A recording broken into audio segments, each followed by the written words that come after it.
All right, well, we are here with Martin Chuck of Tour Striker fame. Chris, is that better? Andrew, good to be with you guys. Martin, thanks for being here, man. Hey, you came to me. This is my home right here. This is it. It is literally your home. We are here at the Raven. This is right over there. I mean, Perfect. I gotta say, this is one of the nicest setups I've been to. You've got a perfect putting green right here. You got a nice chipping area over here. You got tons of range space. Oh, it's the best. Right by the airport, but for me, it's perfect for my golf school peeps, and obviously the people that want to get fitted up. This is like perfect. Weather's terrible. Weather's terrible. It's awful. And Hate it. We could possibly do better. Right. Maybe. No, I know. For everybody that knows, sorry. You're listening, you couldn't hear that. I'm just basically going. So we are here at the Raven. Now, we are here, Tursky and Kris and myself, because we're doing player testing. Yes. Sending guys through the ringer, hitting over 100 balls. It makes me wonder, Martin, when was the last time you hit over 100 golf balls? A while, actually. You know what? I think of when I was a little kid and I got the magazines and I looked through player testing, and I always think, well, you know, it takes some stamina to test clubs to go through. I don't know how many different clubs you give these guys, like how many sets of irons? Oh, man. 4 or 5? At least. Okay, so then they're going to hit 20 balls each, probably. At least. So you'd think by the fourth set there's some natural degradation happening in the physicality. Just saying. You know, so it's tough. It's tough to get the opinion. I'm curious what you guys have to say, because I'd read the magazines and it would say something like, okay, Bob from Cleveland's a 9 handicapper and he loves this brand, but he wasn't so favorable about this brand. I'm like, okay, when in the matrix did he hit that club? Right? When was it? Was it when he was fresh as a daisy, or was it his 70th ball when he was kind of tired? I think that's a fair point. I mean, we like to start the guys, putter, wedge, get them warmed up. Yeah. Go over to irons. There you go. But, we have fitters out here who can kind of help the player get into the right product for him. Yeah. So it's not like they're literally testing every SKU, every model. No, sure. We're kind of pointing them in the right direction. Obviously, a high speed, high spin guy, we're going to give him the low spin driver product. So maybe he's only hitting 4 drivers. But, well, I mean, you bring up a fair point. But you do want to hit product back to back so you can really get that comparison right away. I think you guys do an awesome job with it. So like when the golf school starts, I walk them over, introduce them to whoever's here. Tanner's usually the fitter here, right? Or Mike has been here, and Blake on Mondays. And then so we open the drawer up, and then it's like this golden light and angel sings. The sound of angels comes out because it's like they see every brand almost that you could possibly want to hit. Yep. So then naturally somebody's going to go, well, man, I'm really kind of hankering for that. And so then you guys can help. Well, you know what? Maybe that's not really for your skill level, but if you want to take a look at it, pull it out, feel it, sit a couple times, and then you guys do your thing. Like I did that driver fitting with Matt, right? Mm-hmm. Roybal up and he did a great job. And I've done one with you before, and it's amazing how it's like, okay, hit this. All right, Chuck, you're terrible. We're gonna give you this now. I'm pretty sure that's not how it goes. You don't swing at 115 anymore. Sorry, buddy. Here you go. We're gonna back you down a little bit. Sorry. But no, it's pretty quick. It's like boom, boom, boom. You get fitted into something. It's like, this makes sense. What grip do you like? Okay, that shaft feels good. The head appeals to me. Awesome. Let's go. Build it. Better the player, the quicker the fit. Is that how it is? Absolutely. Okay. Yep. Oh, cool. That's why it took me half a day. Yeah. Beat me to the joke. It was only 4 hours. It wasn't a full half day. It wasn't bad.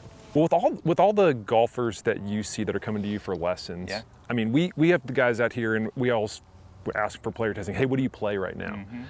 And more often than not, I don't know about what you guys have seen, but usually what they're hitting is kind of close to what they should be playing, but there's usually something in there that's not right. I mean, I know you call it the rat in the bag, but how often do you get like students or just a guy coming off the street who wants to come in and get a lesson, and you're like, oh man, I'd love to be able to help you out, but first your gear needs some all the time. Serious. All the time. In fairness, every day. I look at I joke. I say so.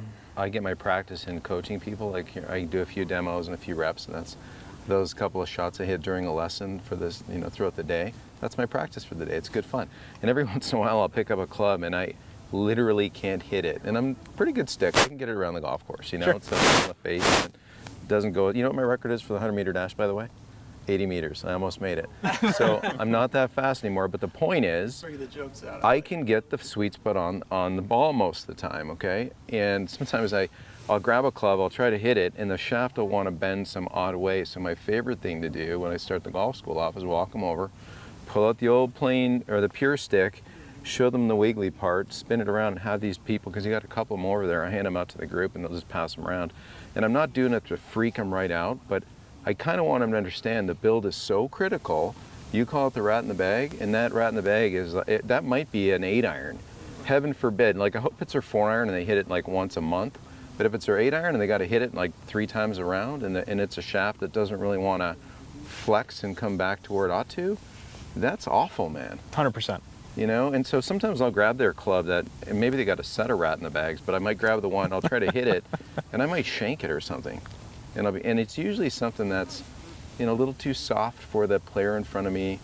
You know, maybe they should be in something more like a, you know, men's regular. They got sold on, oh, they need something soft and big juicy grip.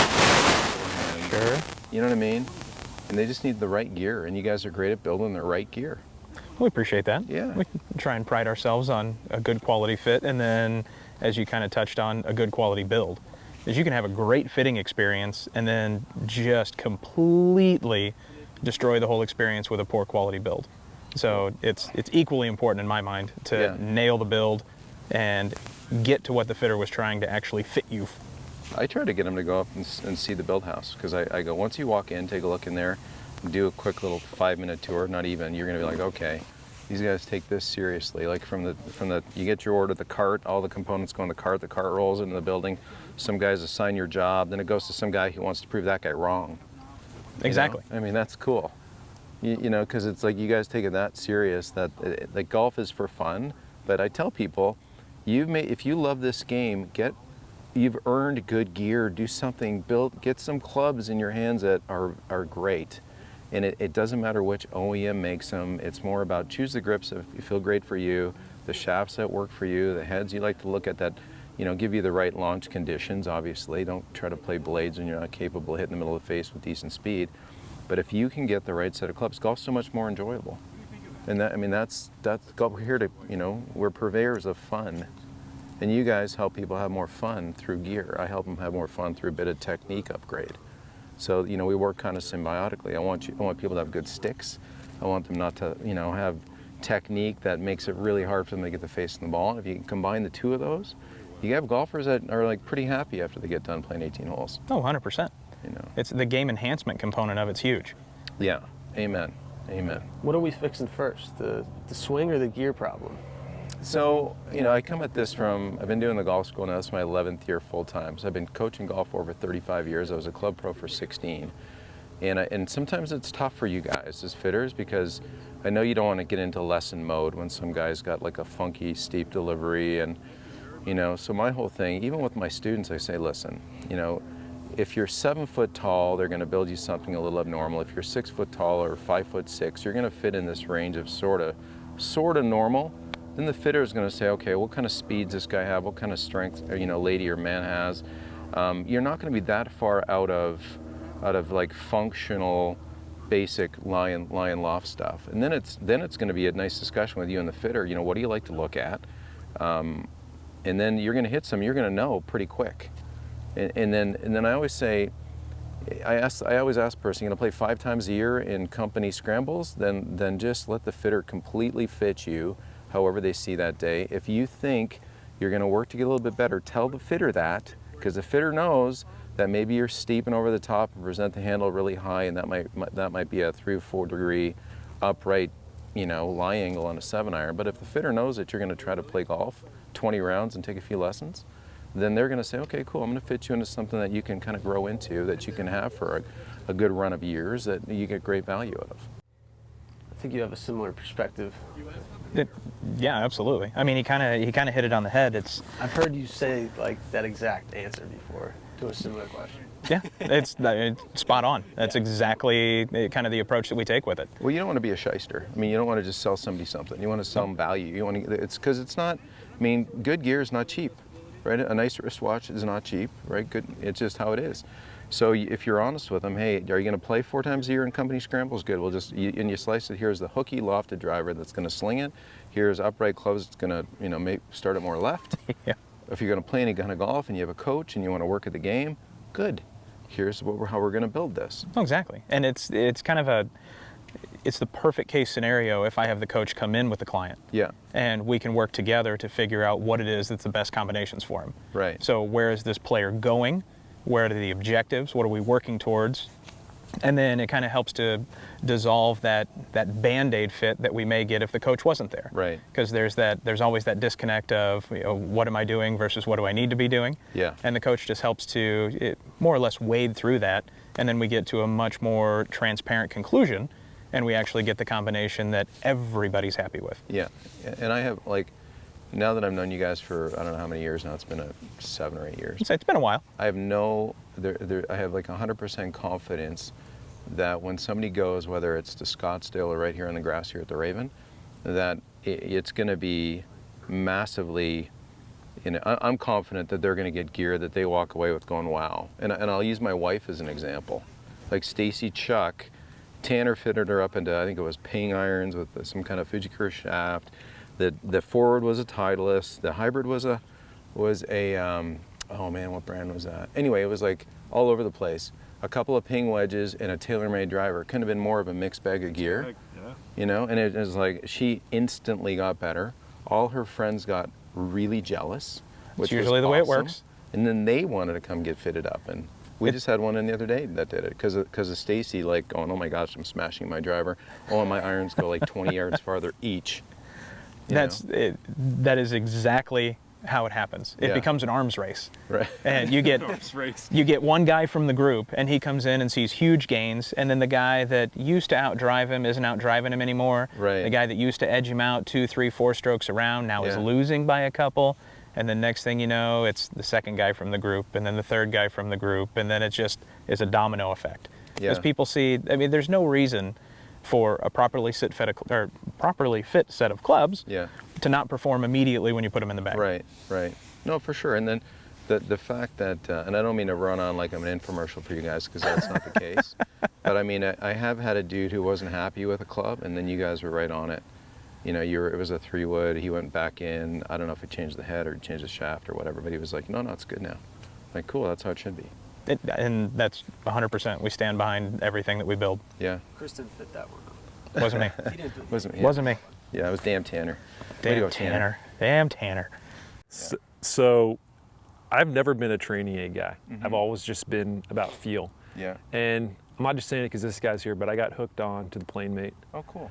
And it's been my go-to. But I always wonder this whenever I'm using, because I would watch the Golf Channel late at night and I'd see those infomercials, and I'm like, man, where do these guys get these ideas from? And like, how do they take it from like a prototype to creation? And so I got the guy here. So I want to know, like, how did you get the PlaneMate from like the finished product? Like, where did it start? Yeah. I'm always curious about this. Like, Well, there is a former assistant of mine, longtime friend and good buddy, David Woods, is a director of golf at the Vintage Club. So years ago, when I was on Revolution Golf, which was a big, I don't know what you call it, marketing golf information brand, and they sold to the Golf Channel, but I would do tips every week. And so if you walked to my office, you'd see all the training aids. So to your point, like that was probably my 7th or 8th product that I got to market. So it wasn't like I didn't know what I was doing prior to that one. Right. But we'd talk regularly, called me up and said, hey, I saw your tip on Revolution Golf where you used that band on the club and it was tied to your belt and blah, blah, blah.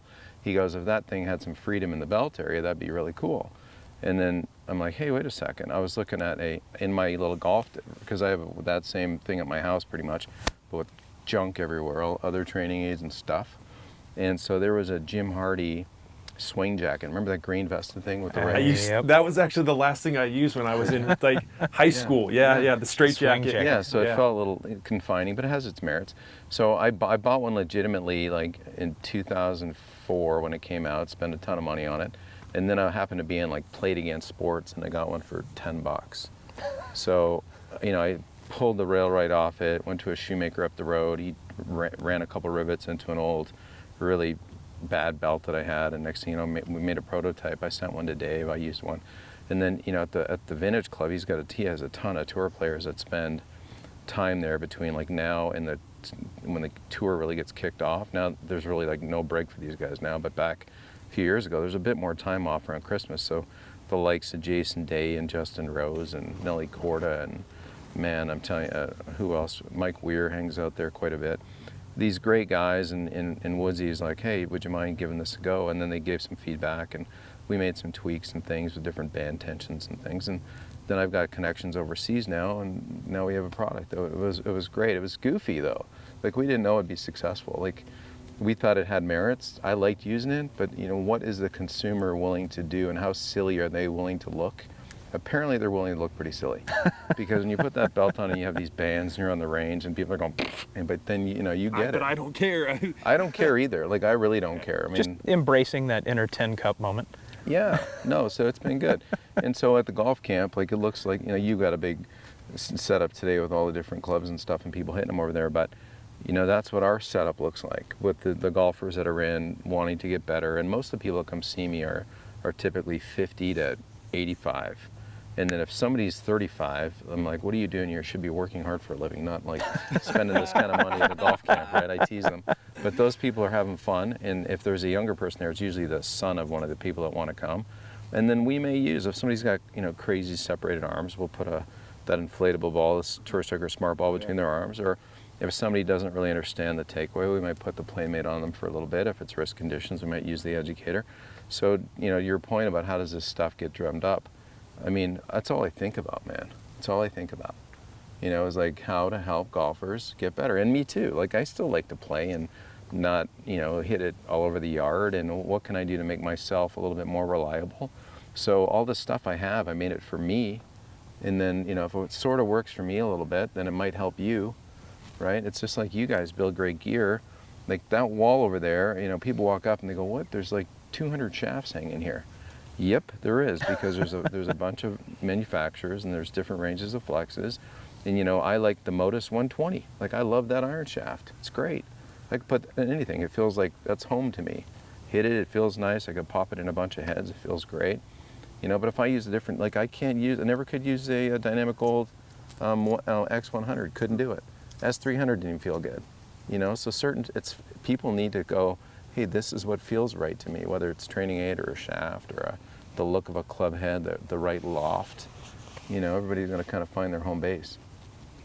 Know your stuff when it comes to gear. When you walk over there, we got all the new drivers and new fairway woods. Do you get kind of jacked up and you're like, ooh, what's that? What are the people saying? I used to. Not really like care that much? I don't change much anymore. Like, once I get something I like, man, it's tough to get it out of the bag. Like, it's I'm not one. I don't like changing that often. When I was in the business, like as a club pro and as a younger guy, like, I read.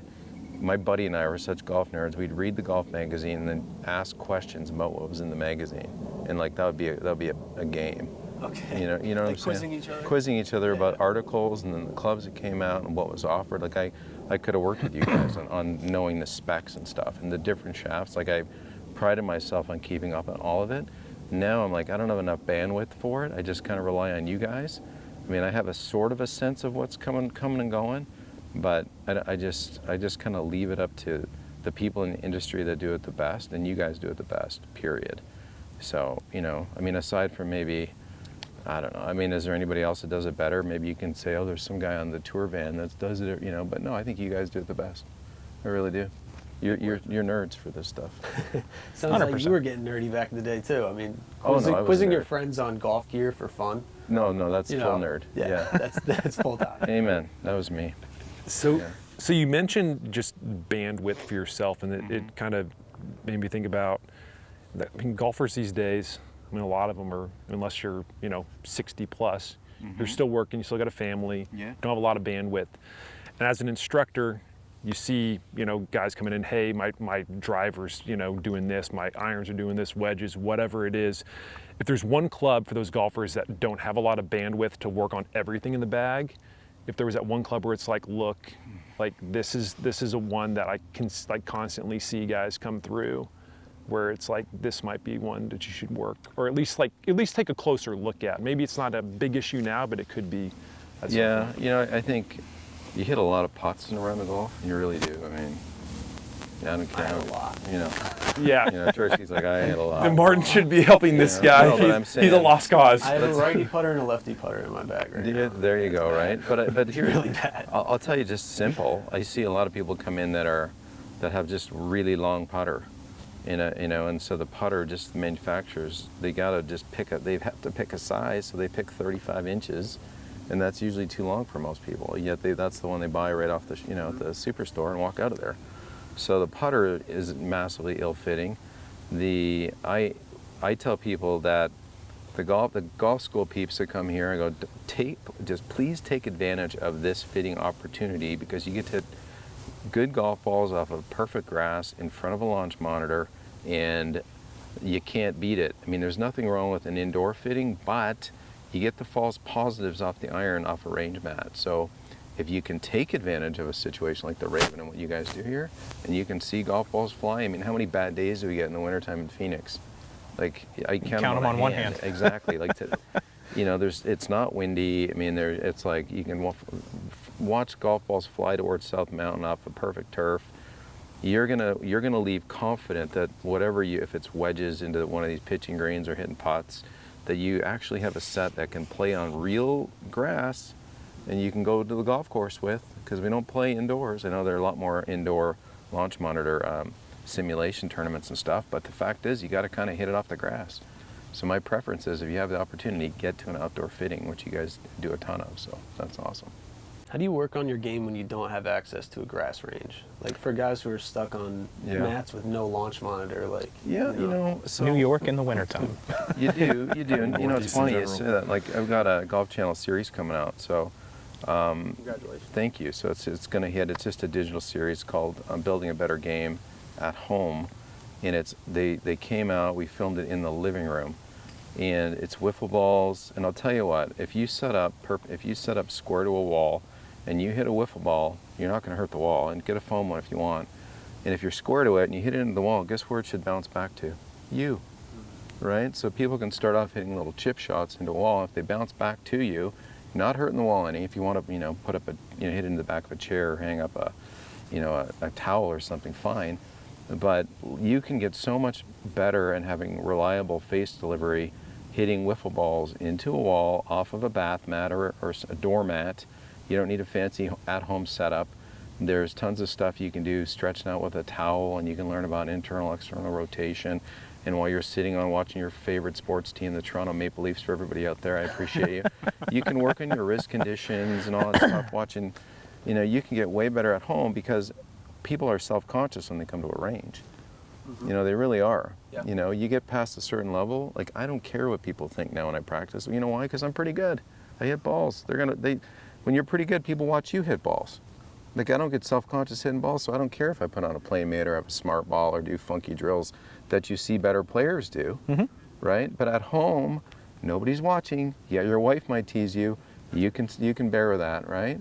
So, this series coming out will be fun. I think it'll help people just kind of go, okay, I'm at home. What do I do to get better? And when I go to the course, hopefully it transfers over. That would be helpful. Try not to break anything too when you're swinging. Make sure you measure like how high. Yeah, the ceiling make sure the kitty cat can't run in the way of a club or something. Watch the chandelier. That happened to a Don't friend of shatter mine. It wasn't pleasant. But other than that, yeah. We're not all gonna like try and chip it into the wash bin like. Oh, like Rory. Like Rory? Yeah. Oh my That was gosh. cool. So we were talking off camera just about COVID golfers, just all the new golfers. What percentage of golfers are you seeing nowadays for lessons that are like brand new to the game, or maybe those that have kind of come back and kind of that their golf flame has been reignited since COVID? Awesome. So like a specific little sector I would say is ladies who are kind of like in their late 50s, maybe 60s, 70s even actually, because that's like the odd uptick I've seen in my campers. Like, most of my campers are just retired dudes that bring their wife. Sometimes a lady come by on her own, which is cool. But it's like I'm getting a lot of brand new ladies that, don't know what end to hold. And it's awesome kind of building their game up, showing them how to put their hands on nicely, how to walk into a shot properly. Golf is weird. We take for granted all the schooling questions the golf course asks us, right? And a newbie has no idea. Balls above your feet, downhill lie, how do you get it up over this bunker and keep it from going in the hazard over there? You know, do you tip the cart guy when you get in? Or do you drop your clubs off when you pull in? You know what I'm saying? Like the golf, like this is stuff you guys have forgot. And these newbies, like I try to say as many things as I can during our on-course time, because the golf camp is, we do work on the range, we take a lunch break, we do a bit more work, we cover different things, well, tons of different things, and keep it at their level. And then we go play, and then the playing situation isn't like they're playing their own ball. Some can if they're capable of it. Like we get really good players too. We have plenty of golfers that are scratching right around there. But the newer golfers stay in the pod with newer golfers with a coach that's dedicated for them. And then we answer all those bizarre questions that you didn't even think about because you've done it a million times, right? So you try to make them aware of the situation. They're like, oh, that makes sense. Cool. Now they feel more comfortable in that situation, whether they can do it or not. And then the thing about golf too is I always say when I meet everybody and I bring them in, I show them the club fitting options, walk them in the studio, kind of give them a tour. You know, I say golf owes you nothing and everybody sucks at golf. I mean, let's be honest. Oh, It's true. It's so true. Golf can smack you down. I don't care how well tuned you are. The next time you play, you may look like a spaz. And I say that it's me and it's anybody. And Tiger Woods, basically said, two people own their swing, and he referred to the Canadian famous guy Moe Norman, who luckily I grew up around, and then Ben Hogan, who I've never met, that literally had command over their golf ball. That's two people ever. Now maybe there's a few that are sort of touch that from time to time. Tiger was obviously number one in the world 13 times in his career, which is nuts. At the end of a season, I think I just saw something pop up in your magazine, but just so people realize, hey, this is a game. It's a messy game. It's meant to be fun. It's a wild ride. You're gonna have your great holes, your bad holes, memorable moments, sad moments. It's a little like life. 100%. Yeah. One round of golf. Right. Yeah, in one round of golf, exactly. Did we just get a little Moe Norman You did. name You drop? got a little Moe Norman. We yeah. need to hear more about that one. What do you want to know? Everything. I know. That could be He's such a fascinating guy, and obviously his golf So- swing is crazy repeatable. My first experience, I was probably 10. It was a sleepover golf day camp, or sleepover camp. It was a Monday to Friday deal. It was just north of Toronto, a little town called Lake Simcoe. And so Simcoe, Ontario, there's a golf course called Golf and Ski Haven. And Moe, I guess, was given carte blanche there. I mean, it was nothing great. It was just a muni track that had a sleepover golf camp. So my cousin and I went to it. There's maybe 10 other kids. There's an instructor there. Anyway, we're at some range that is literally, it'd be like this far away from the clubhouse. And some dude is hitting balls near the other end of the range, and it's a summer day in Toronto. It's kind of hot and sweaty and muggy, and he's there all day. Like when we get there, he's there. When we go play and come back, he's there. At the end of the day, he's there. This guy's hitting balls. Like he is hitting balls all day. He took a lunch break. The first time I actually saw him up close and not distant was when he was getting literally shooed, like a lady with a shoe, shooing him out of the kitchen. And he was kind of frantically running out of the kitchen, okay? So now, the end of the week, the golf coach, a guy named Arnold Weiss, says, special treat, Mo's gonna hit golf balls for you. Cool, I'm like, whatever. And he makes a crack like he's the best ball striker ever. And I'm 10, but I know it all. And I'm like, no, it's Jack Nicklaus. Jack's my hero. Can't be Moe Norman. So there's the parents now, because they've come to pick us up. And then here's this guy, ratty outfit, disheveled hair, got a little shag bag full of balls, and it's the first tee now. We didn't drive out to the range. It's just nobody's playing late in the day. And he goes to me, and I'm little, he goes, Marty, run out there, 100 yards or so. So I'm standing about where the green is down there, where the two pins are, okay? And I'll wave you in a few, and then we'll send out some other kid to go get the balls. So I run down there, and Mo's kind of making motions and talking. I can't hear him. And then I can see him quickly look and waggle. Next thing you know, ball, and it's a day like today, it's perfect. So you can imagine I'm standing there and the ball goes up in the air and it like comes right at me and it lands like right there. I'm thinking I'm gonna be running all over the place to get these balls. And then the next ball comes and it's right there. I mean, I could have sat in a chair like this and put the balls and picked up the balls. And then, so I go back in, now he hits 7-iron. And as soon as he hit the 7-iron, I'm like, wow. Like, because he was still sort of youngish then, because I'm 53, so 43 years ago. He passed away in 97, I think. But I mean, the guy hit it fairly hard, but so on the button, dude. Like, he makes a comment, bacon strip divots. If he practiced, it's a Moe practice session, because it's like a surgical divot removal pattern. And his irons, he just hit it on the button. where he was aiming. And he had some kind of spectrum autism thing. Like he couldn't sit here like this. You know, when he got older, he could kind of talk to people a little bit more easily. But when he was younger, he could hit balls for you. He had a couple of friends. He never owned a home. He lived in a couple of hotels that were kind of in that area, and you know, he played in tournaments, and he was unbelievable. Hated putting.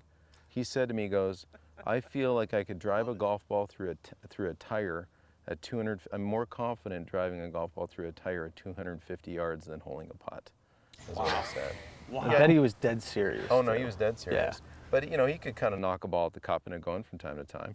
The funny thing was, he was an amazing bunker player, but he never hit in a bunker. But he'd practice, and he'd flip these bunker shots out with that fat bottom Lynx wedge. Remember that funny looking thing that Lynx had? Yep. That's what he used for a bunker, and he never hit in a bunker. And you know, it was unbelievable. You know, I don't know what to tell you. Like I heard Wayne Gretzky and Janet Gretzky are gonna produce a movie of, you know, his story, and I just hope they capture him a little bit.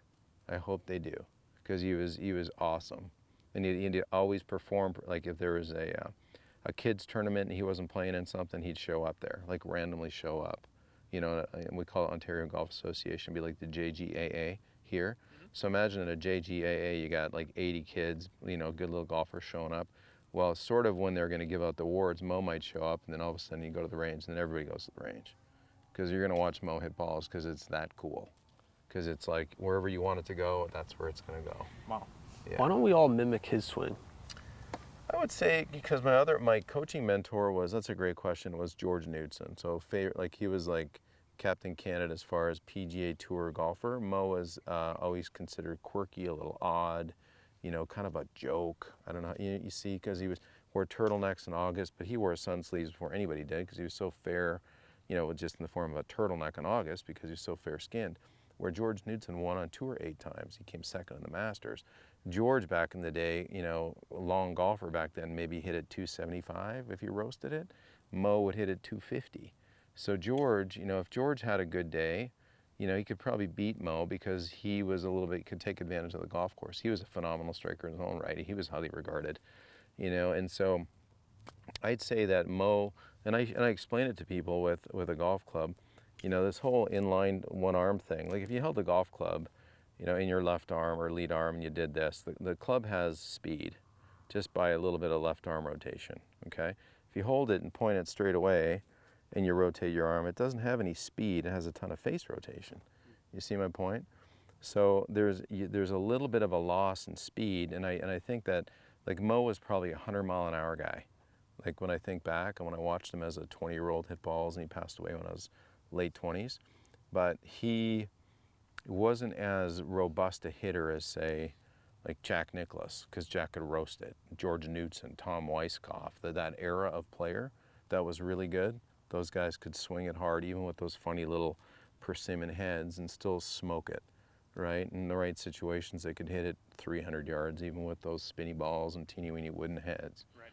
You know, so I think that's why we don't, because it's like, even Bryson now, when you watch Bryson, you don't see, when he first came out, he looked really exaggerated this way. He doesn't look that way anymore. It looks a little softer. He's got a bit more speed from, you know, this golf machine, power accumulator number 3 kind of stuff. So I think that's why not everybody copies it, because it's not as fast, and so people take the speed versus the possibility of accuracy. Sure, kind of new trend of the game is speed. Yeah. It's all speed. Right. And there's not quite as much skillfulness and artfulness to the swing as there used to be. It's maximize and speed and power. Yeah, you know, I would disagree. I would say that I think that the good players certainly segment the game properly. Like, they know how important speed is, but they also know, like, I could take any tour player, we could drop 20 balls right there and say, because I did this with Nick Taylor, when Nick Taylor used to work with me back in the day, because I had a golf school going. I said, Nick, come on over, and he had a 6-iron. And so he's like, hi everybody. Nobody knew Nick was. He hadn't won yet. Right. Just a nice kid from Canada. And so he chipped 6-iron on that green, right, 85, 90 yards. And I said, Nick, because he asked me, I said, Nick, hit 6-iron on the first green here at the black flag. And he said, keep it on the green or just let it skip off the green? I just let it skip off the green. Okay. He didn't know what I was up to. Sure. And then he hit one to the red flag, $135, skipped off the green, and then what color is it today? It's green, and that's more like 165, so that's like a 80%er for him. And then the far one's 210. We couldn't hit 6 iron that far, but I can take any good player, right? Certainly as good as Tursky here, right? And say, Tursky, right? No, but I'm saying every good player can govern. They can take a look at something and govern it, and sort of make this mental recipe of how to move the golf club, touch the ball nicely, divot or no divot or whatever, flight this ball, make it go a certain distance, right? The golfers that come see me, all they think about is hitting it far. Now, to a fault, I always say to people, whatever you wind up, you have to unwind, right? So if you wind up all this complexity with goofy angles and elbows and every which way and moving way off the ball and stuff, good luck. The swing's like 1.2 seconds long, from takeaway to touch. So if you create all this complexity and in the 0.75 of that, and then try to undo all that, you are going to not hit it on the golf course, and then you're not going to touch the ball nicely, or you're going to chunk it skinny, whatever, hit it all over the place, right? So we try to go, all right, speed's huge for sure, but you got to have some organized wind up that can unwind onto the golf ball. And then from there, you've got to learn how to take it from whatever speed. Like if you're max with a 6 iron for a tour pro, let's say it's 100 miles an hour. I'd say most tour pros could rip a 6 iron 100 miles an hour. They can eyeball it and go, okay, that's 100 yards. They may not think of the number of the speed they need to swing the club, but I guarantee it translates to hitting a golf ball. They know in their brain it's a flatter trajectory, right? They can kind of see it and feel it before they do it, and then they go live it, and it sort of comes off. And so that skill, they try to teach that a ton of my golf camp. Is just how to, you got to rip it with sense, and then you got to have the ability to be more of an artist with your irons, not just hammer shots that go, and that's a big thing about fitting sometimes. Sometimes I'll go, man, who fit you? Oh, my club pro fit me. And I'm like, well, this 8 iron is flat flighted, it lands, it doesn't have any spin, it won't stay on a green. We got to get you in something that'll go a little higher with a bit more spin. But then they'll say, well, I love hitting 8 iron 160. I go, well, why? It's a worthless 8 iron. It's a worthless club. You need a club that it's a predictable trajectory and a predictable spin, so it stays kind of where it lands, so you can go putt the thing in the cup, right? Not just brag to your friend that you hit 8 iron over the back of the green in the pond every time.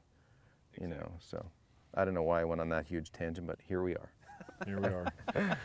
So recently, somebody asked us to pick our favorite tour bags, and all three of us gave our own answers. I think I picked Scotty Scheffler. Tursky, you picked, I can't remember who you... I said like 3 people. You said like 3 people. I think you said like Tigers. But I said Kuchar, Tiger, and then Anthony Kim from back in the day. Yeah.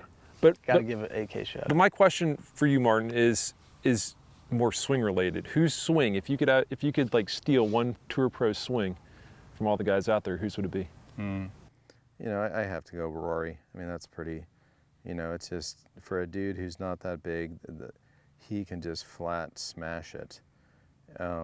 He's just fun to watch, because when he pulls driver out, it's high launch, low spin, baby draw, and it's flying 300 yards, and when it lands, if the fairway's got, if it's not soaking wet, it's going to go another 30 or 40. What Bryson's done is incredible too. Like, that dude works his tail off. But for just sheer, if I had to morph into a golf swing, it'd be Rory all day. Yeah. Awesome. Martin. Hey, man. Good to be with you. Thanks, guys. man. It's fun. You bet. So much fun. Thank you. Cheers, bud. Chris, thank you, bud. Always, brother. Keep keeping those people fitted up, my man.